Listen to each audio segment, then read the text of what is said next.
Migao mar pur notimo romo gi jopith ma jodak e kaunti ma Kisumu e twak kod sumo pachgi e wi yore ma gichano tiyogo mar jiwo dongruok mar jamni.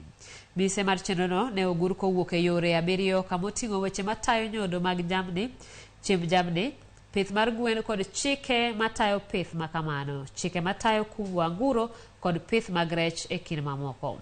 Twak makamano ne en mar nywako pach jopur kendo chwalo parogo ne piny owacho mondo ketgi e tim kaka yo makende mar bero lwasi makare ne jopith mag jamni.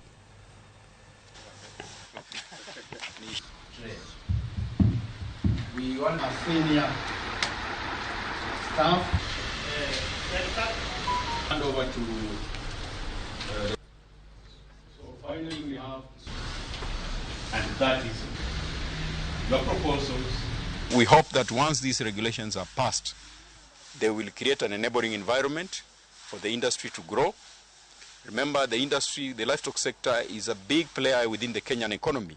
If you look at its contribution within the GDP, if you look at within the agriculture sector, in terms of employment and creation of livelihoods, it is actually a big player within our economy.